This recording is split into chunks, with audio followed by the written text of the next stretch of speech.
la historia de primera de Juan, en Juan capítulo 2, versículos del 1 al 12, ¿sí? Juan capítulo 2, versículos del 1 al 12. Y vemos aquí claramente que Jesucristo está asistiendo a una boda, ¿verdad? Pero antes de entrar a eso, vamos a ver realmente, siguiente Rafa, ¿qué pasaba en una boda? ¿Qué es lo que realmente pasaba en una boda judía? Normalmente podemos pensar que al ver esto puede ser pues una boda como la de nuestro tiempo, una boda como la que hoy día celebramos. Técnicamente hay algunas cosas que sí cambian. Recordemos, es el tiempo de Jesús, estamos en el tiempo de Jesús. ¿Y qué pasaba en ese tiempo? Primero, pues el joven venía a la casa del novio, de la novia, el joven venía a la casa de la novia con algunos elementos. Él traía vino, un poco de vino. Generalmente lo traía en una bolsa de cuero. Obviamente no tenía una bolsa de cuero, pero él traía vino en una bolsa de cuero. También traía dinero, mucho dinero.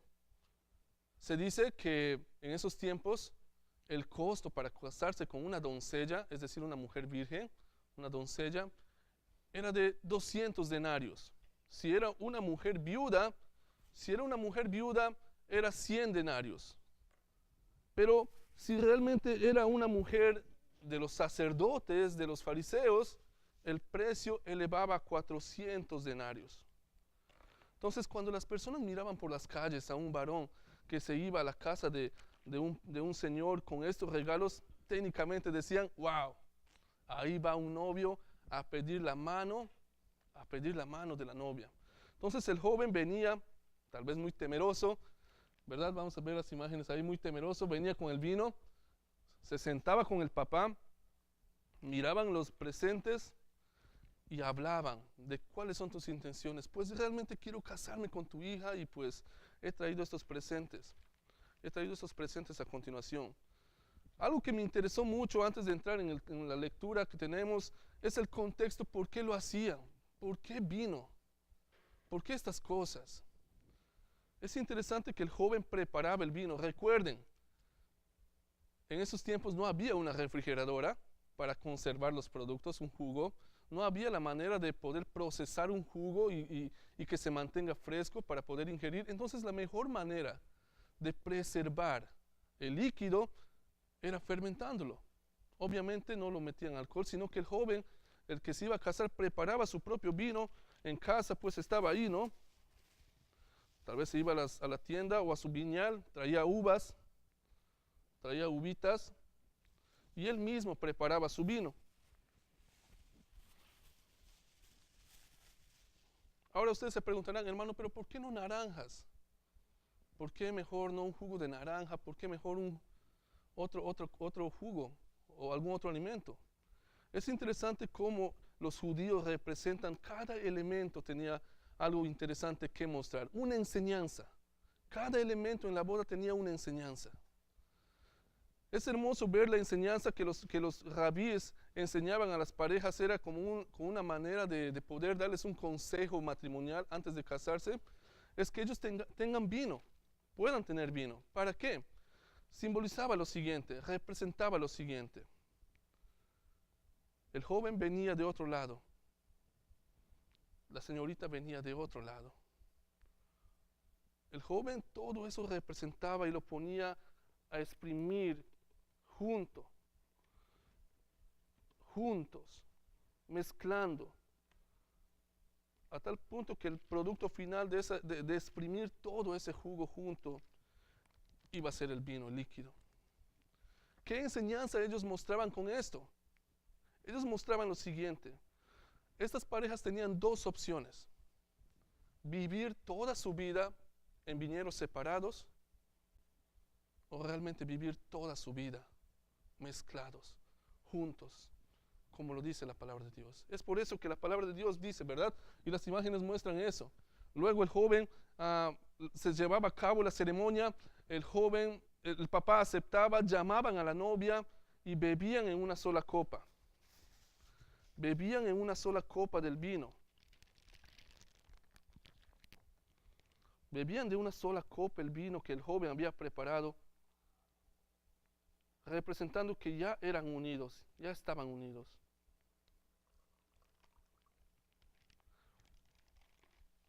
Qué hermoso es que la palabra de Dios siempre ha reflejado eso. Un ejemplo muy claro. Desde el comienzo, ese jugo que él exprimió representaba esa unión. Y desde aquel momento, cuando el joven iba a pedir a la novia, ya estaban unidos en matrimonio. Ellos tomaban del vino. Es jugo de uva, no se vayan a preocupar eso. ¿Sí? Entonces, esto representaba una unión muy, muy grande para ellos, una lección muy práctica. Tenían dos opciones: vivir en viñedos separados o vivir en un solo viñedo. ¿Recuerdan qué decía Génesis? Génesis 2:24 nos recuerdan: y dejará el hombre a su padre, a su madre, y se unirá ¿a quién? A su mujer, y serán una sola carne. Unidad. Unidad. Entonces bebían, cerraban el compromiso del padre y el novio, firmaban un papel. Luego el novio salía de la casa y se iba diciendo: hey, voy a volver en tal tiempo. ¿Sí? El novio salía, se iba, no te lo cambiamos, ahí dejemos la imagen. Entonces el novio se iba. El novio se iba de la casa, decía: voy a volver en un tiempo. Entonces el joven iba a su hogar a preparar un lugar donde vivir. Él se iba a preparar un lugar donde iban a pasar el resto de su vida juntos.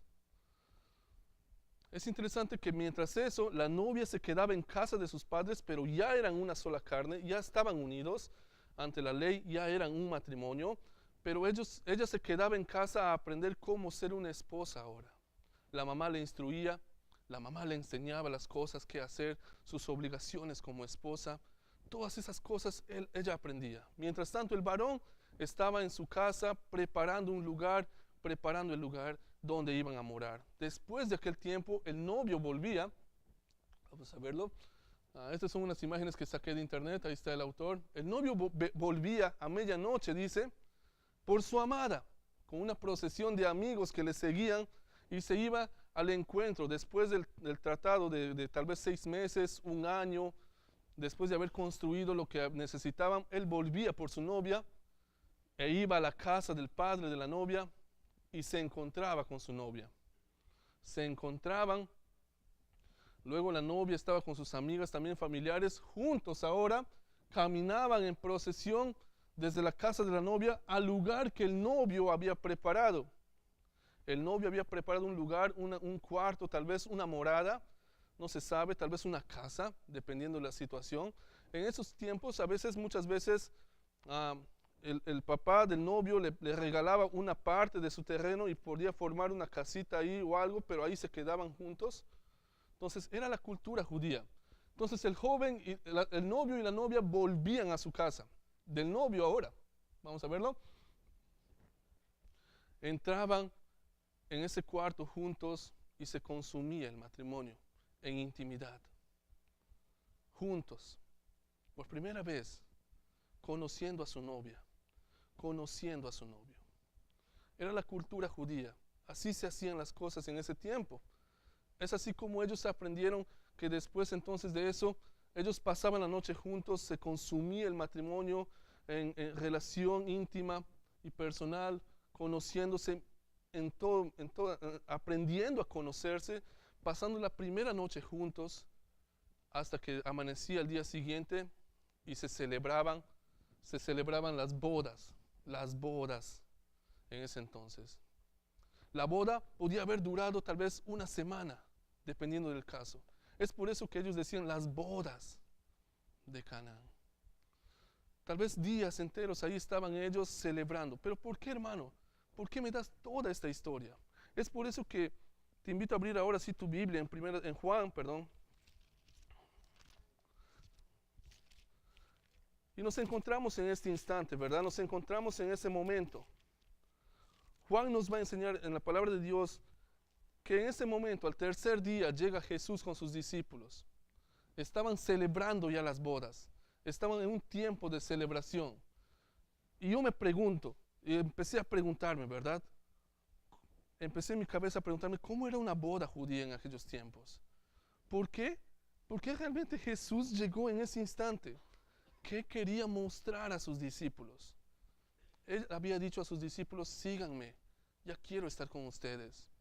Entonces Jesús y sus discípulos llegan en ese instante en las bodas de Cana.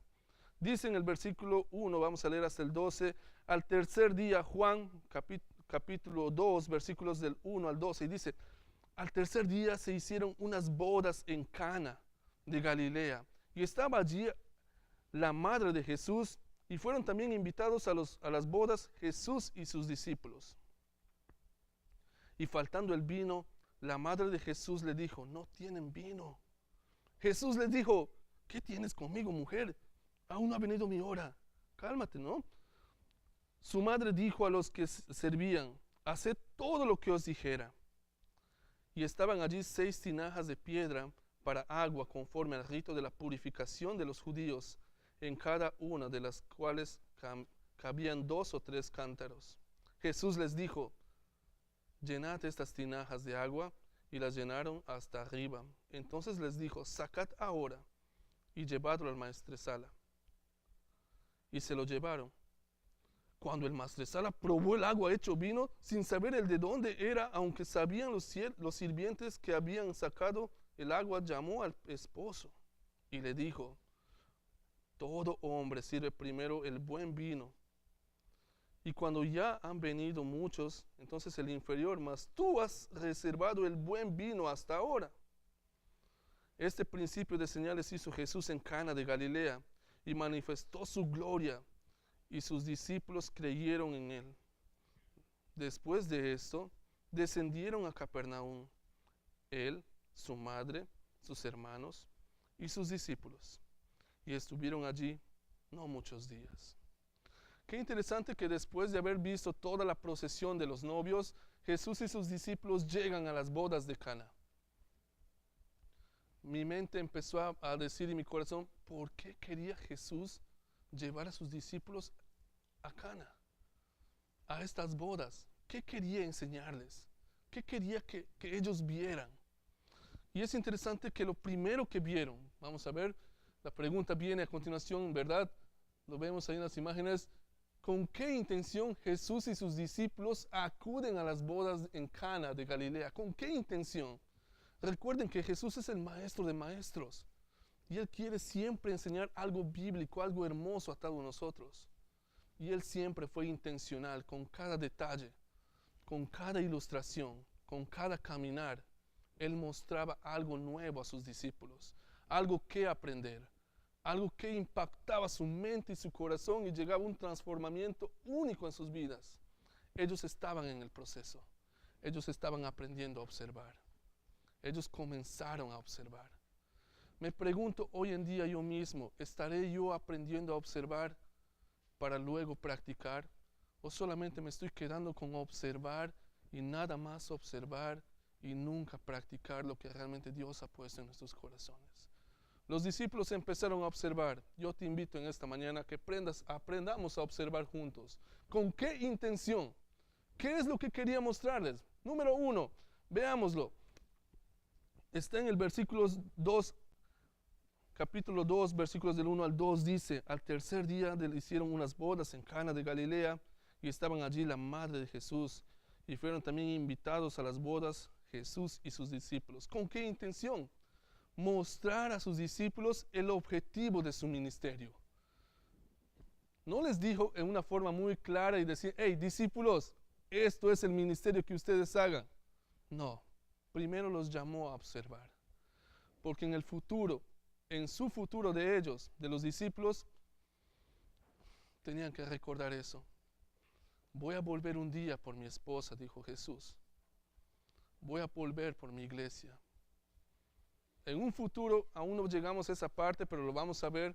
Jesús muere y asciende al cielo y les dice antes de eso, hey, me voy de ustedes, voy a mandar un consolador, pero me voy a preparar morada, un lugar para cada uno de ustedes, pero voy a volver por mi iglesia. Y eso es lo que nos refleja realmente Efesios 5:24. Vamos a ir a nuestras Biblias en Efesios, no pierdan ahí Juan, pero vayamos a nuestras Biblias en Efesios. unos libros más adelante, por favor. Efesios capítulo 5, versículo 24.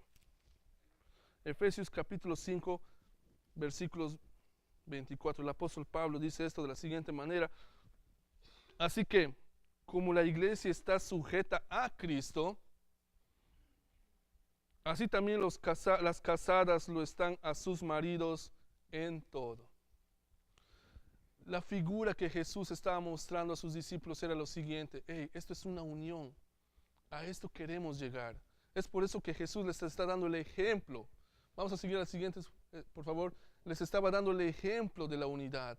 ¿Qué es lo que ellos estaban observando en una boda? Estaban viendo el reflejo de la unión de un hombre y una mujer en matrimonio. ¿Qué es lo que ellos tenían que conocer en su ministerio? Tenemos que vivir en unidad. Tenemos que practicar la unidad. Me imagino que los discípulos venían con pensamientos diferentes. Cada uno tal vez tenía su propia manera de pensar. Pero Jesús, de una manera objetiva, les está diciendo: miren, vamos a ir a observar esta boda. No solamente vamos a ir a convivir y a ver cómo se vistió la novia. No solamente vamos a ir a comer y ver si dieron taquitos o no dieron taquitos. No, vamos a ir a observar qué lecciones prácticas puedo sacar de esto para mi vida. Y él se fue con esa intención: reflejar la unidad, ver esa unidad. La iglesia hoy en día debe vivir lo mismo, vivir en esa unidad que es en Cristo. No tener tal vez un pensamiento egoísta de decir: bueno, voy a hacerme las cosas a mi manera. Voy a irme por esa dirección buscando qué hacer a mi manera. No, la iglesia tiene que vivir en unidad. Somos un cuerpo en Cristo. Dios nos ha dado la capacidad, los dones, los talentos. Somos instrumentos. Tal vez no todos somos cabeza, tal vez no todos somos brazos, tal vez no todos somos ojos, tal vez no todos somos pies. Pero a pesar de eso somos un cuerpo en Cristo. Y eso es lo que estaba reflejando. La siguiente: ¿qué más quería mostrarles en el ministerio? Quería mostrarles, quería enseñarles a relacionarse. Cuando vas a un convivio, no te vas a estar ahí solito, ¿verdad? No, o tal vez te aíslas a un lado, en una carnita. No, ¿verdad?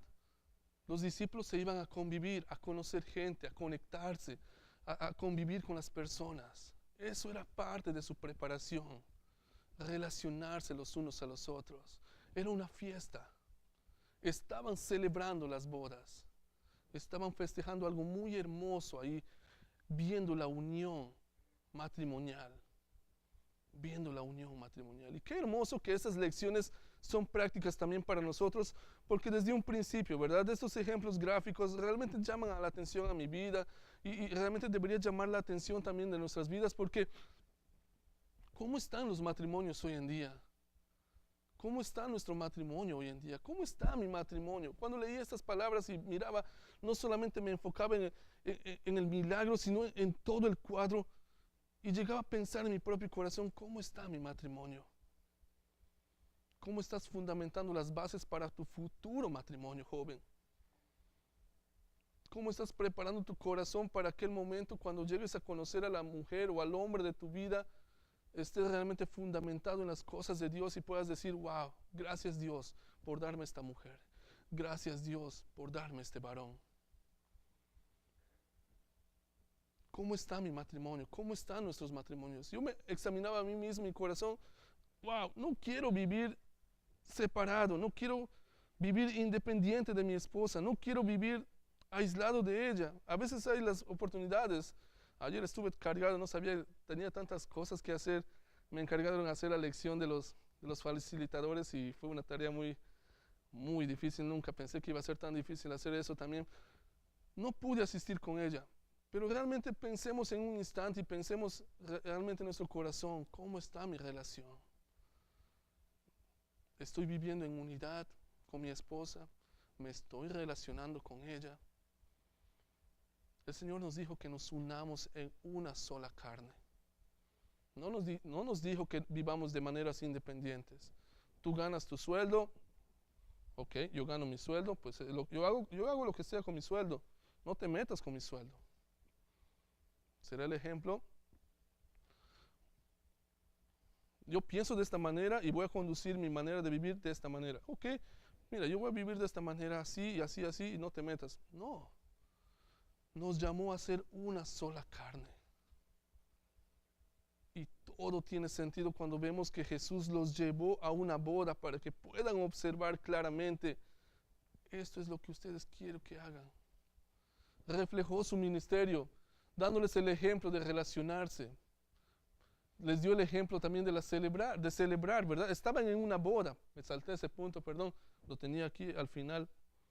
Se fueron a las bodas no solamente a buscar la unidad, a entender la unidad, se fueron a unas bodas también a celebrar, era un tiempo de celebración. Y hermanos, es tiempo de celebrar. Tenemos a Jesús de nuestro lado. Celebremos esa salvación que Él nos dio. Habrán problemas, dificultades, traumas, pérdidas, dolor en nuestro corazón, sufrimiento. Tal vez nuestro matrimonio no está yendo mal, pero entendamos que lo mejor es primeramente ir y buscar la unidad, ir y buscar la relación íntima, no solamente con nuestra pareja, sino con nuestro Señor Jesucristo, ir y celebrar. No podemos vivir separados.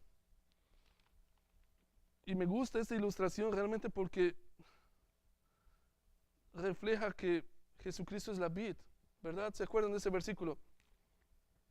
Yo soy la vid y vosotros ¿qué?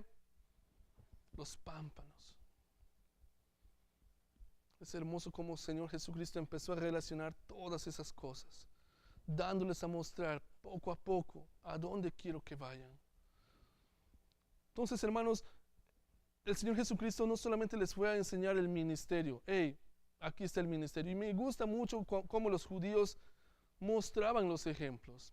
Los judíos, su forma de hablar, su forma de expresarse. Jesucristo era judío, en la cultura hebrea. Él mostraba los ejemplos, ¡pum! Primero lo grande. Hey, les mostraba lo que iba a pasar en un futuro, lo grande. ¡Fua! Eso es lo que quiero que lleguen a hacer en un futuro. Y mientras iban caminando en su ministerio, les iba mostrando las cosas más pequeñas, más detallado, más a profundidad. Y es por eso que en los siguientes versículos, cuando vemos en Juan 2, 3 y 7, dice la palabra de Dios, vamos a volver a Juan, por favor.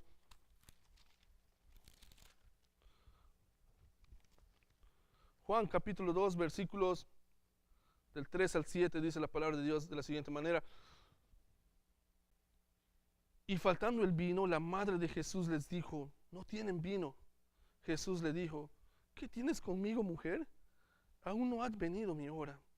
Su madre dijo a los que servían, haced todo lo que os dijere. Y estaba allí 6 tinajas de piedra para agua conforme al rito de la purificación de los judíos, en cada una de las cuales cabían 2 o 3 cántaros. Jesús les dijo, llenad estas tinajas de agua, y las llenaron hasta arriba. Ahora, cuando llegamos a esta parte, ¿qué es lo que quiere mostrar Jesús? Vamos a ver. Jesús quería mostrar a sus discípulos cómo.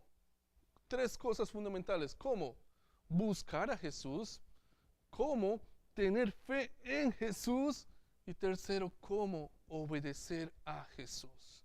No solamente les mostró el ministerio, de esto se trata, no. Va más allá. Va más allá profundo, hay algo más profundo ahí. Y es interesante cómo algunas personas han transquiversado este punto cuando Jesús le dice a su hijo, hey Jesús, falta vino. Muchas personas hoy en día piensan que María es la intercesora de Jesús, que María le mostró a Jesús que tenía poder, pero eso es equivocado. Ese es un gran error. No nos olvidemos, hermanos, que tanto María como Jesús eran humanos, 100% hombre, 100% Dios. Y cuando es algo hermoso porque cuando pasa algo en nuestras casas, ¿no? La mamá siempre hace una expresión y, hey, falta aceite. Hey, ¿podrías ir a hacer el mandado? Nos falta estas cosas. A veces mi esposa me dice, Dani, ¿puedes ir por pañales? Se nos acabó. Me imagino a María en ese instante conversando con su hijo de una manera muy estrecha. Hey, no sé qué pasó, pero faltó el vino. Tranquila, tranquila mujer, tranquila.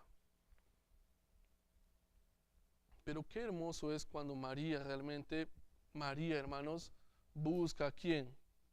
¿A quién se fue a buscar? A Jesús.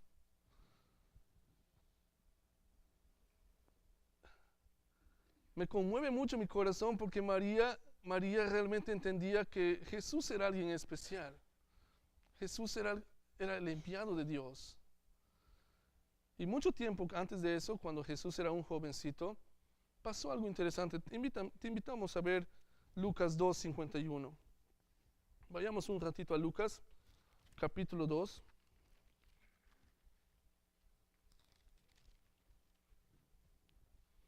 Lucas capítulo 2, versículo 51.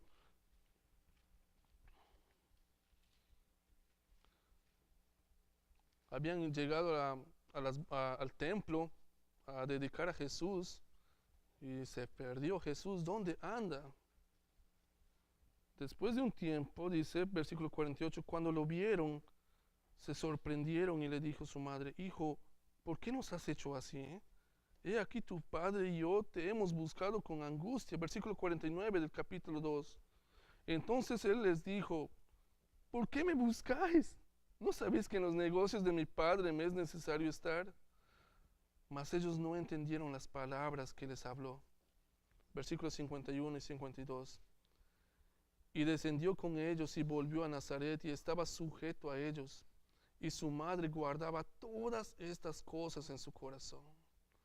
Jesús crecía en sabiduría y en estatura y en gracia para con Dios y los hombres.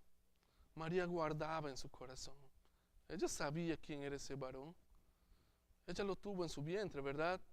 El ángel vino y le dio un mensaje. Hey, vas a dar a luz un hijo y lo llamarás Jesús. Ella acudió a Jesús, buscó a Jesús.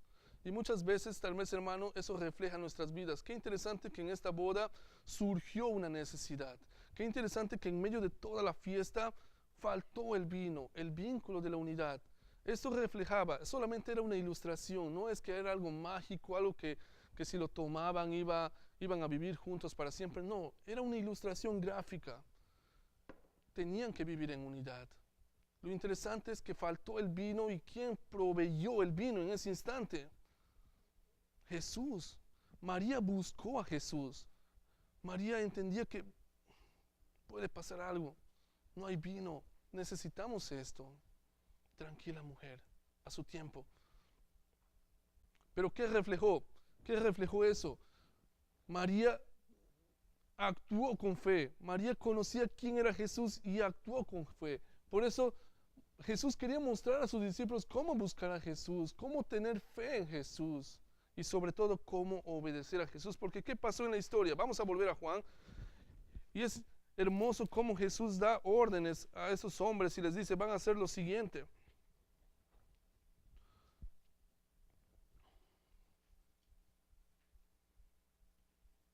Jesús le dijo, versículo 4, que tengáis conmigo mujer, aún no ha venido mi hora. Su madre dijo a los que servían, haced todo lo que os dijere.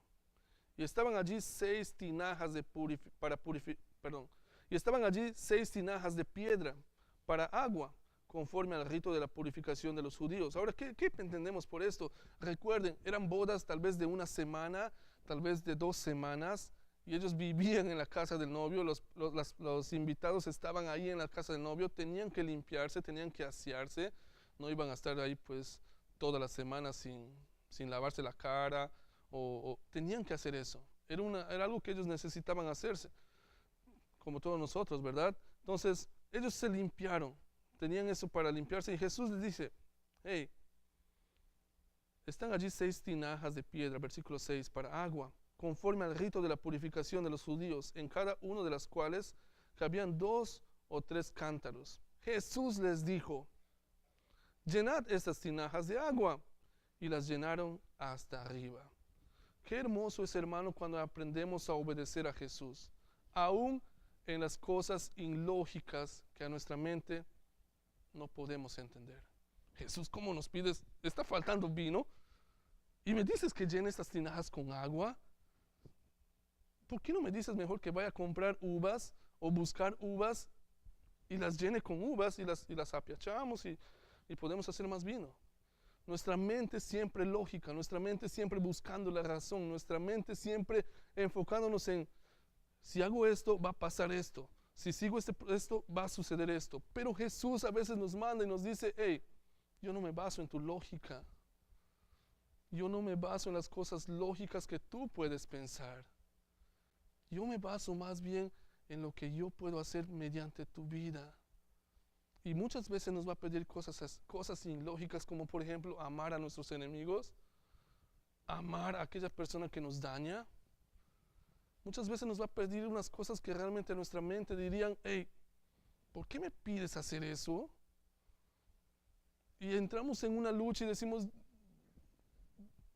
entramos en una lucha tremenda y decimos, hey, Señor, pero eso es tan difícil, ¿cómo quieres que yo haga esto?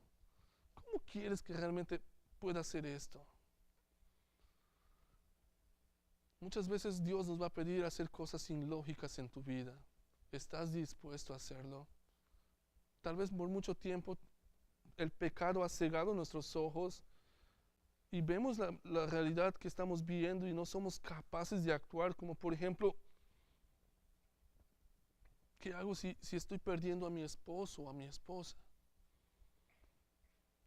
¿Qué hago si estoy perdiendo mi relación íntima con Dios?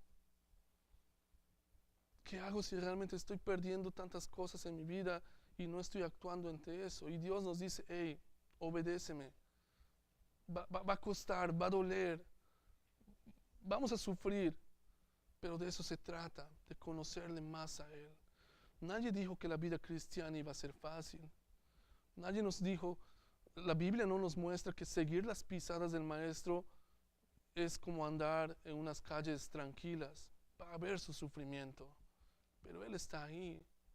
Él está dispuesto a agarrarnos y decirnos, hey, soy capaz de hacer un milagro en tu vida. Solamente tienes que obedecer mi palabra. No la mía, sino la palabra de Dios. Entonces, estos hombres, escucharon la voz, escucharon, Jesús les dijo, vayan, agarren esos cántaros, llénenlos de agua, vamos a hacer algo. Manos a la obra y ¡boom! Es hermoso cuando Jesús resuelve todo esto y no deja que los demás resuelvan. ¿Cuántas veces de nosotros en nuestra propia vida hemos intentado resolver esos problemas por nuestras propias fuerzas? Y al final del tiempo hemos visto que ha ido peor. Y todo esto estaban observando los discípulos. Todo esto estaban guardando en sus corazones para que un día ellos mismos puedan hacer uso de esas cosas. Mi querido hermano, Dios está mostrando la palabra en este día. Mi querida hermana, es tiempo de actuar, no solamente de escuchar, es tiempo de poder ver todo esto y poder decir, wow, ¿qué cosas prácticas puedo agarrar de esto para mi vida personal? ¿Qué es lo que está pasando hoy en día mismo en mi corazón que está yendo en contra de Dios? Y pueda poder buscar a Jesús y poder ir y tener fe que Él puede hacer este milagro y poder entender que solamente necesito obedecer su palabra. María lo entendió. Ella buscó a Jesús.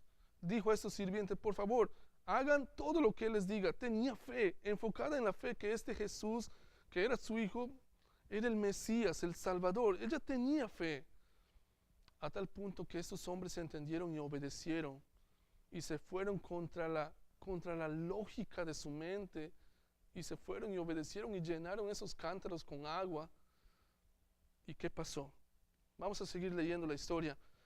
Juan, capítulo 2, versículo 8 al 12. Dice, entonces les dijo, sacad ahora y llevadlo al maestresala. Y se lo llevaron. Cuando el maestresala probó el agua hecha vino, sin saber el de dónde era, aunque lo sabían los sirvientes que habían sacado el agua, llamó al esposo y le dijo, todo hombre sirve primero el buen vino, y cuando ya han bebido mucho, entonces el inferior, mas tú has reservado el buen vino hasta ahora. hasta ahora. Una vez más, mis hermanos, no pensemos que era algo que hoy día podamos relacionar a nuestra mente. Cuando escuchamos vino y aún más, cuando nos vamos a esta parte de la Biblia, muchas personas piensan, wow, pero hey, Jesús está aprobando que tomemos, Jesús está aprobando que podamos ingerir licor. Recuerden, una vez más, les digo, en ese tiempo no había una manera de preservar las cosas como hoy en día las tenemos. En ese tiempo no había una refrigeradora. La única forma de poder preservar un producto era pues haciendo que naturalmente se fermente. Ahora Jesús convierte, dice, vino. Es probable que no haya sido vino.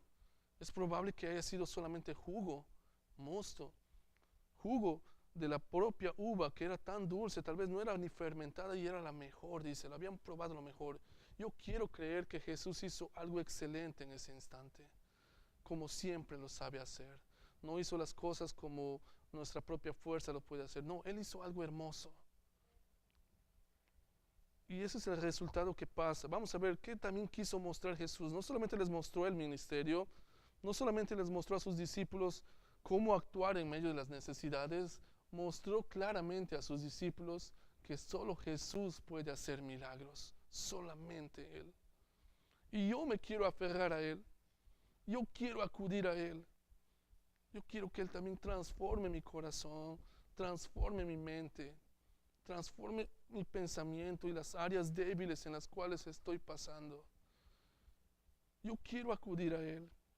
Todo esto mostró en una simple boda que Él es el que puede hacer milagros. Y lo hizo. Convirtió el agua en vino. Convirtió el agua en vino. ¿Quién más puede hacer eso?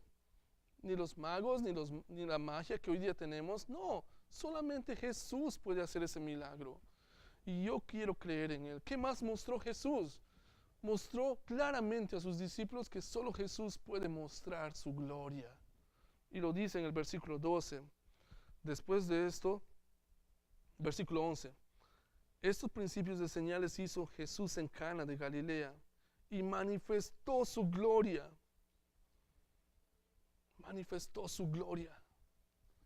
Qué hermoso es que el Señor Jesucristo se manifiesta claramente, sin taparse, sin tener vergüenza de nosotros, sino que viene y busca y se manifiesta.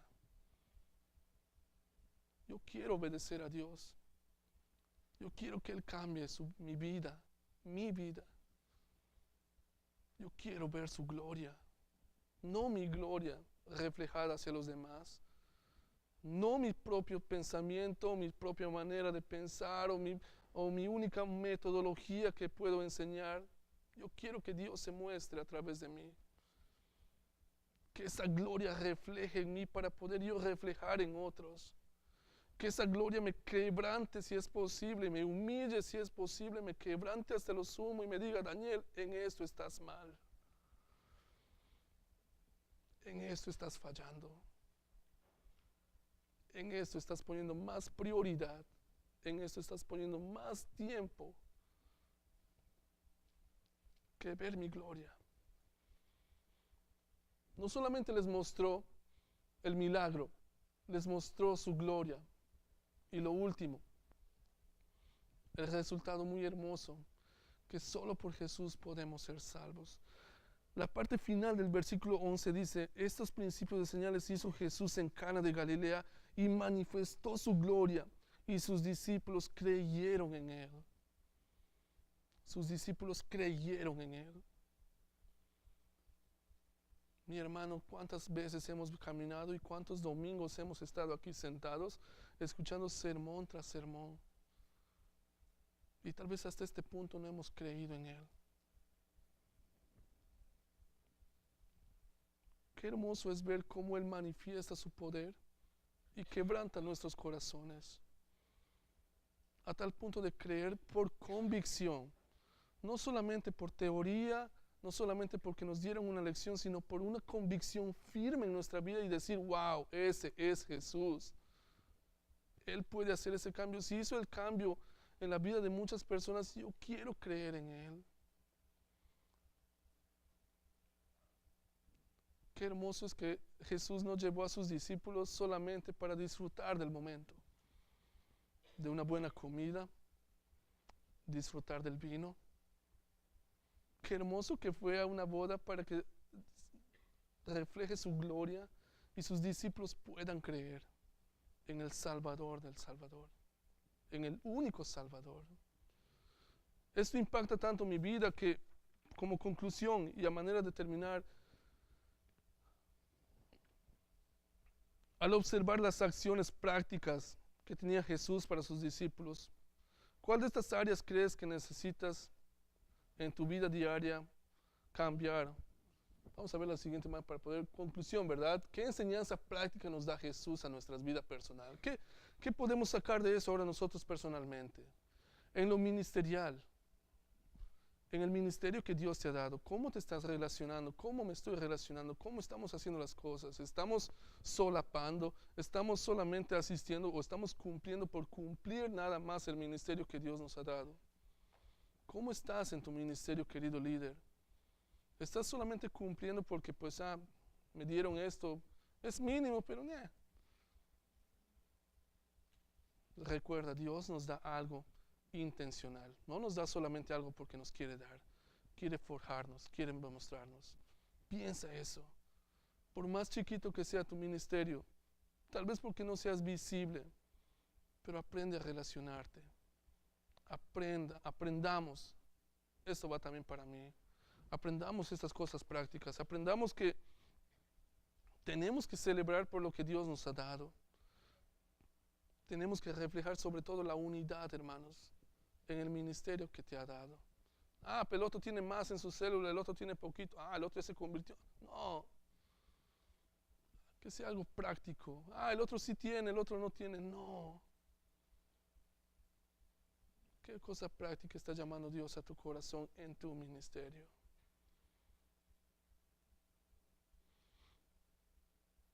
Lo siguiente, en lo espiritual. Fíjate que Jesucristo no solamente mostró el ministerio, sino mostró algo espiritual. ¿Cómo estamos? ¿Cómo estoy yo espiritualmente? ¿Cómo está mi corazón espiritualmente? ¿Cómo estás en tu relación con Dios?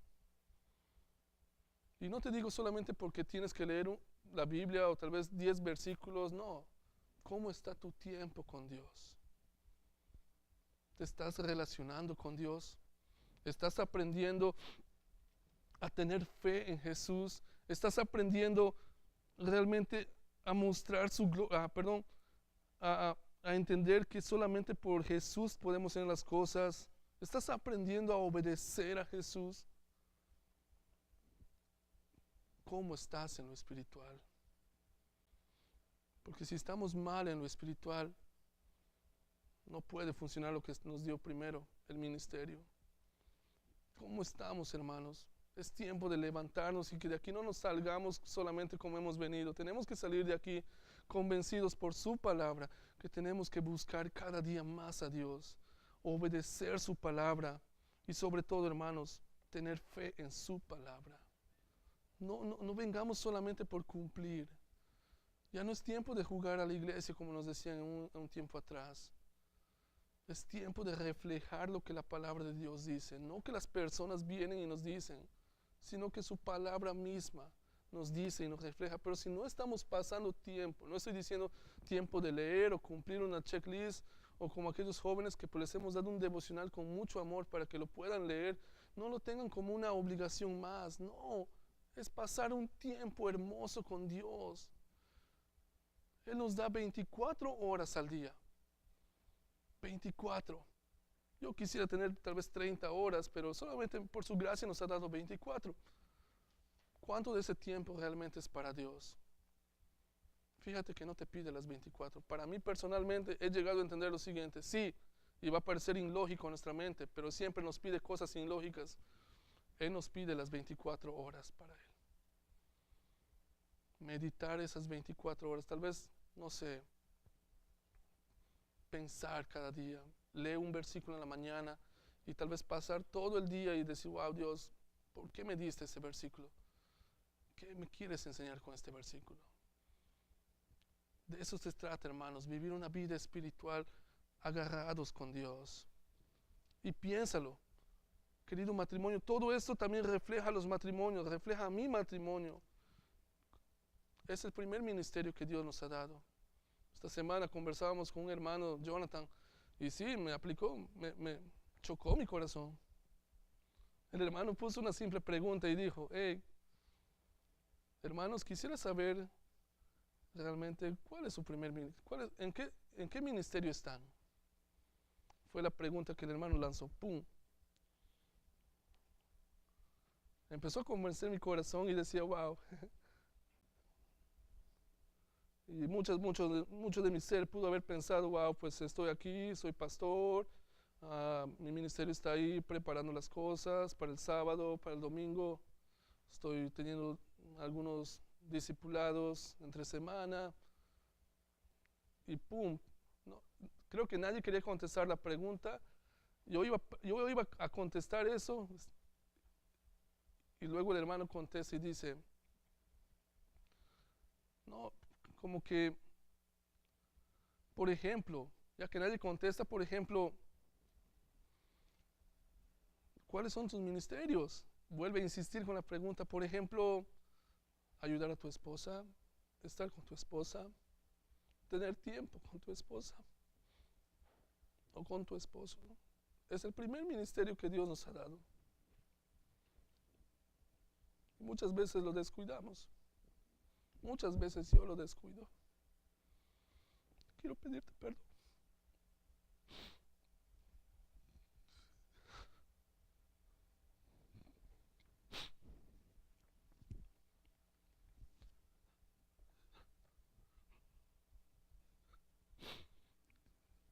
Y es el Espíritu Santo quebrantando el corazón y diciéndonos, es tiempo de hacer un cambio en nuestras vidas. Es tiempo de aferrarnos y decir, yo quiero confiar en ti, Señor. Yo quiero depender de ti. Ya no quiero vivir separado. Quiero unirme más a ti, oh Dios. Quiero unirme más a ti.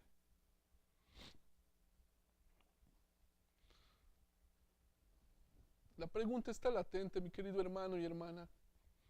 ¿Qué enseñanza práctica nos da Jesús a nuestra vida personal, en lo ministerial, en lo espiritual y por último, en creer quién es Jesús? Yo no sé en qué área de tu vida estás fallando, tal vez en lo ministerial, en lo espiritual o en dar a conocer quién es Jesús. Yo no sé en qué área de tu vida tal vez estás mal, pero ¿sabes qué? Jesús sí sabe. Y Él está pidiendo personas que se levanten de esta iglesia y que puedan proclamar su verdad. Él está esperando líderes que realmente se levanten con ese entusiasmo y puedan dar a conocer las verdades del Señor Jesucristo. Ya no es tiempo de estar ahí sentados, alimentándonos, engordándonos y cada día que nos estén mimando. No, es tiempo de levantarnos y salir adelante y salir de esas puertas y ir a proclamar quién es Jesús, mi Salvador. Que sea nuestro sentir, que sea el sentir de cada uno de nosotros. Él hizo un milagro en Cana. Un hermoso milagro. Estoy seguro que si nosotros actuamos por fe y creemos por fe, Él va a hacer un gran milagro en nuestras vidas. ¿Lo crees o no lo crees? Yo lo creo. Y es hermoso cuando Él nos quebranta y nos dice, hey, en esta área estás fallando. Es tiempo de solucionarlo. En esta área necesitas cambiar. Es tiempo de... Vamos a orar. Amado Dios, gracias por quebrantar mi corazón. Gracias porque realmente pones en mi vida cosas prácticas que realmente he obviado por mucho tiempo. Gracias porque me haces ver mi condición a través de tu palabra, que soy un pecador y que no merezco nada sino por tu gracia, oh Dios. Oh Dios, perdóname por todo este tiempo. Tal vez solamente te he conocido por vista, pero más nunca te he seguido. Perdona a tu pueblo, Padre, si tal vez solamente hemos sido unos fanáticos religiosos que solamente hemos venido por cumplir. Queremos ser seguidores tuyos, seguir tus pisadas, seguir tu voz, seguir tus acciones, reflejar quién eres tú en mí, oh Dios, y que los demás puedan conocerte. que los demás puedan proclamar de ti. Voy a pedir ahí en tu silencio, hermano. Solamente tú conoces, y hermana, que puedas tener un tiempo con Dios y que Dios pueda realmente cambiar tu corazón. Con los ojos cerrados todos por un instante, en tu intimidad, ahí en el lugar donde tú estás sentado. Pídele a Dios que pueda tener ese tiempo. Pídele a Dios que pueda cambiar ese corazón. Pídele a Dios que puedas realmente reflejar quién es Él en ti.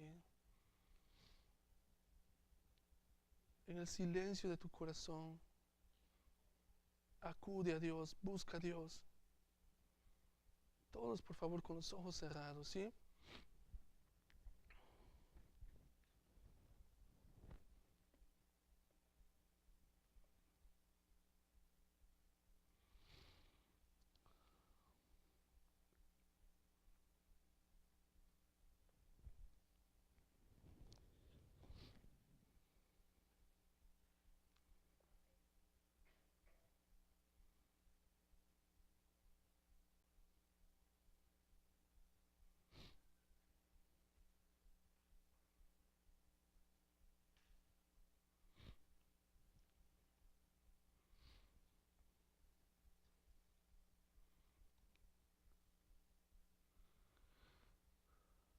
Padre Santo, tú eres el agua de vida, oh Dios.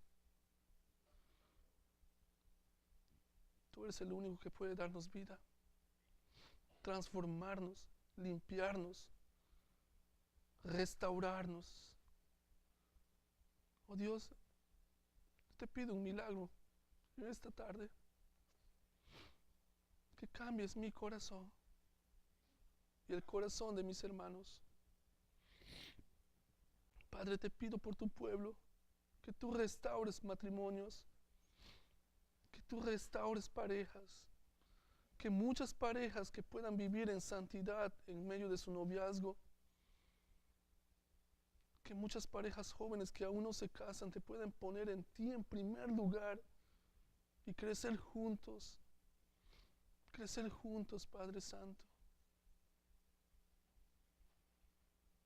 Yo te pido por Maranata, oh Dios, que tú puedas restaurar tu pueblo y que puedas hacernos ver que lo mejor es caminar en tus pasos, oh Dios.